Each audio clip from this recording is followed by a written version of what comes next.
Así que si alguno en la sala o bien alguno de los que está siguiéndonos a través de internet quiere hacer alguna pregunta a alguno de los que están aquí o a alguno de los que están en internet, es ahora su momento, que ya veo varias manos levantadas.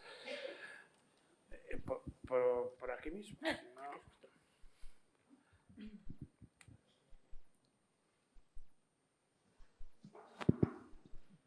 Gracias.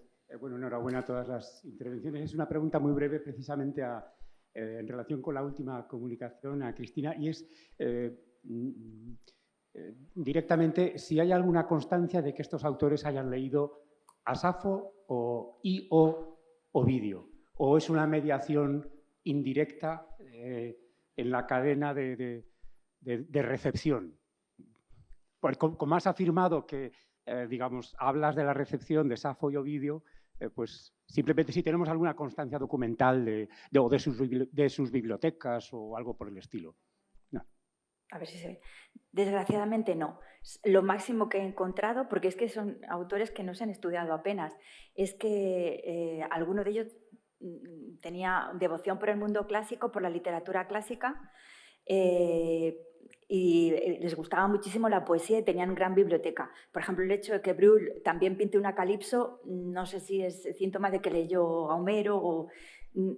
todavía no he conseguido averiguarlo. Estoy en ello, gracias. Las manos que... Mireia. Bueno, sobre todo porque como es sobre Safo, ya enlazamos. Muchas gracias a todos, son todas interesantísimas. La pregunta es para, bueno, más bien el comentario casi es para Cristina también. Tú has dicho al final que asocias Safo a la modernidad y creo que está muy relacionado con lo que comentábamos el otro día a propósito de las escritoras, que efectivamente cuando abordan las biografías de mujeres de la antigüedad tienen este problema con las mujeres que destacan como buenas esposas, porque es las que se suicidan, como la mujer de Séneca o de Lucano, ¿no? Que esa devoción al marido les impulsa al suicidio, pero claro, es un problema el suicidio en el mundo cristiano y católico, ¿no? Entonces, Safo, de alguna manera, es una suicida, pero no, aunque está también vinculada a un amor y tal, no es como directamente vinculada al esposo, a la esposa. Entonces, tiene también esa... Exacto. Exacto. La ven como una antilucrecia, también pues, por la violación y tal, y como una especie de rebelde en algunas cuestiones, y eso aparece, por ejemplo, en lo que comentábamos de Gertrudis Gómez de Avellaneda o cuando habla de Safo Concepción Jimeno, por ejemplo, ¿no? Entonces creo que está muy bien, encaja fenomenal lo que comentabas a propósito de los pintores con lo que también se ve en la percepción. Estos son pintores hombres. Bueno, has dicho alguna mujer, pero al principio, pero son hombres. Pero encaja bien, ¿no? Con la idea que comentábamos también de las historiadoras o mujeres, bueno, sí, vamos a llamarlas ya historiadoras, ¿no? Gracias. Bueno, es que Safo tiene una leyenda negra por homosexualidad. Entonces, Ovidio la transforma en heterosexual. Ya es un lavado de cara, ya era demasiado... y le hace que se enamore de un hombre. Lo del suicidio, efectivamente, tienes toda la razón y tiene razón nuestro compañero, es un antimodelo, pero ya, digamos que había sido transformada en heterosexual, o sea que todavía era... Y sin embargo, cuando se conoce su poesía, interesa muchísimo más. Hay una poeta portuguesa, Teixeiras, que acabo de descubrir que es una poeta maldita, era lesbiana, hace poesía sáfica y bueno, terminó en la ruina. Quemaron sus obras en Lisboa, en la plaza pública, o sea que esto es peccata minuta comparado con su otra vertiente. Sí, Rafael. Sí. Buenos días, muchas gracias a todos y todas por las intervenciones, han sido muy buenas. Quiero ir muy rápido porque quería hacer dos preguntas. La primera para Daniel tiene que ver con la famosa linterna la capilla del Arsenal, en el sentido de que, bueno, pues si puedes brevemente comentar algo sobre ella, sobre esa restauración, entre comillas, que en cierto sentido es una traición, una doble traición a la recepción del edificio. Por una parte, por la parte del diseñador, del autor, que es Zayas, y por otra parte, por el propio tipo o tipología en la que se inspira, que es el Panteón.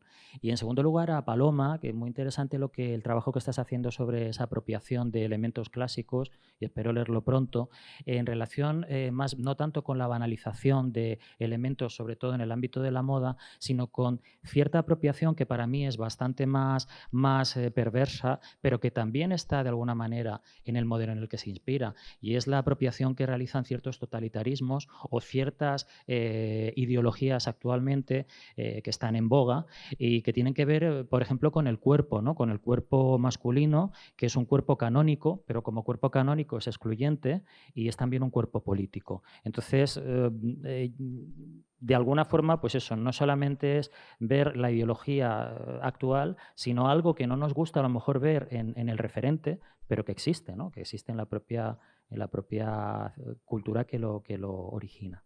Sería eso. Gracias.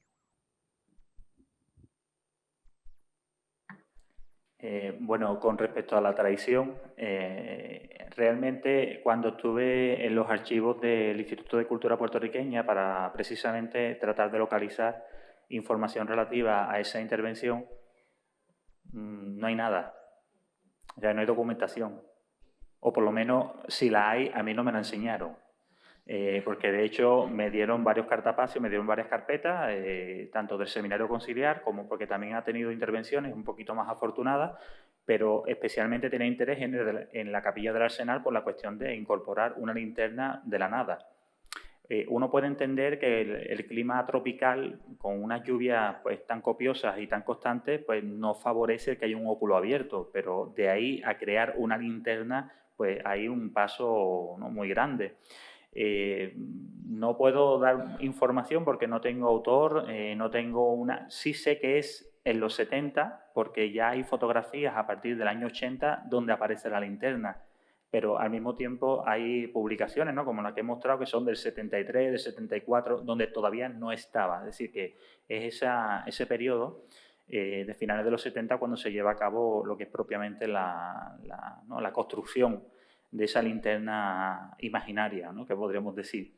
Sí es verdad que, en cierta manera, desde mi punto de vista, por lo menos, el incorporar la linterna va muy acorde, o más bien, el crear algo nuevo va muy acorde a las políticas que tuvo el Instituto de Cultura durante sus primeros 20-25 años de vida, donde pues se tomaban o se hacían determinadas actuaciones sobre el patrimonio arquitectónico con una libertad de interpretación que yo creo que Vives-le-Duc se queda en pañales al lado de lo que se hacía allí, ¿no? Se apostaba mucho por el que pudo haber sido frente al que fue.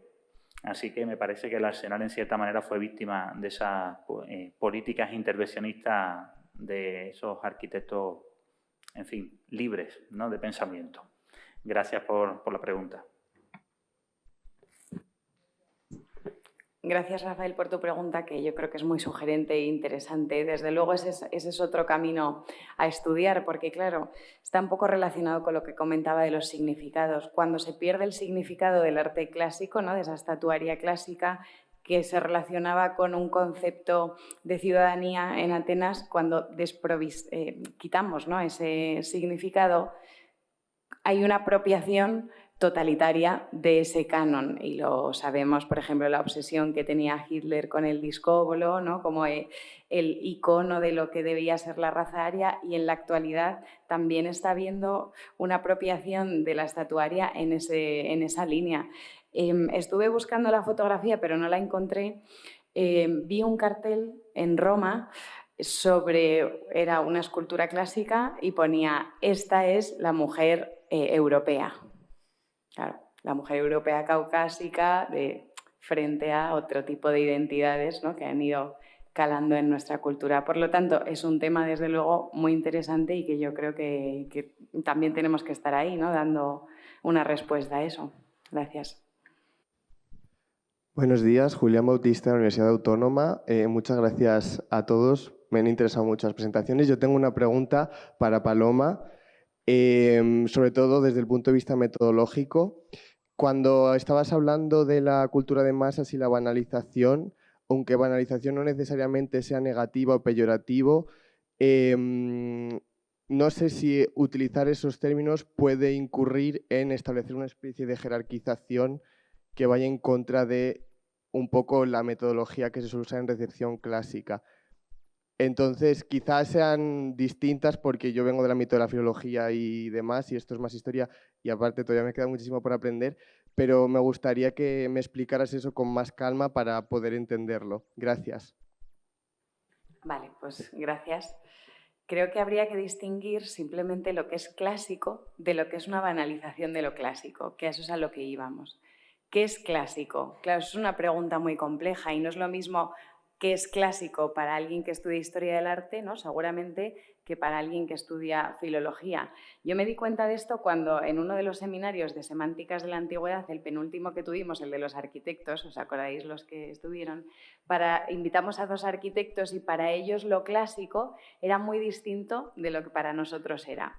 ¿Nosotros con qué relacionamos lo clásico? Pues con el ornamento, ¿no? Fundamentalmente con un capitel corintio, con un capitel jónico. Entonces vemos un capitel o una cariátide y ya decimos, eso es clásico.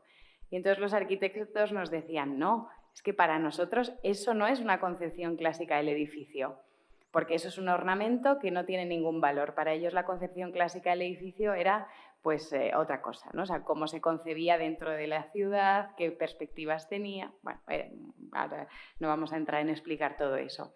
Entonces, habría que seleccionar muy bien lo que son unos pocos elementos, como dice Setis, que me parece muy apropiado, disecados de la antigüedad, que de repente colamos en cualquier producto cultural, de lo que realmente tiene una concepción clásica.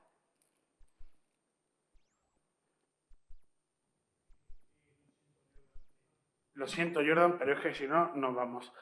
Vas ella y hacemos la pausa. Muchísimas gracias por ser la última en intervenir. Mi nombre es Carmen Lérida. No se me hubiese ocurrido en la vida intervenir en un congreso internacional, porque vengo solamente de oyente, pero lo he hecho por 2 cuestiones. Una, para felicitar a todos los ponentes, porque me parece muy interesante toda la problemática que habéis planteado, a pesar de que sea un poco estudiosa, pero nada más. Y luego agradecer al comité organizador, que me sorprendió cuando vi el programa que habían puesto a mi pueblo, Alberto. No te conozco personalmente, después te felicitaré, pero me sorprendió, digo, mi pueblo, el mío, y estaba muy emocionada, de hecho lo estoy, y quería agradecer al comité organizador que hubiesen utilizado a nuestro pueblo, que es verdad que es precioso, muchísimo más, para mí el más bonito de España, y se considera uno de los más bonitos, pero es que es verdad. O sea, tenéis que, si alguien quiere verlo, yo lo invito para que vaya, porque no se van a decepcionar, al contrario, creo que lo van a pasar muy bien y estaremos muy orgullosos de esta difusión que hace el Congreso de mi pueblo a todo el mundo que quiere ir a visitarlo. Muchísimas gracias y felicidades, Alberto y Laura, a los 2. Gracias. Muchísimas gracias por esa defensa de Villanueva de los Infantes. Bueno, no estaba en el guión. Con lo cual, esa espontaneidad se agradece mucho más.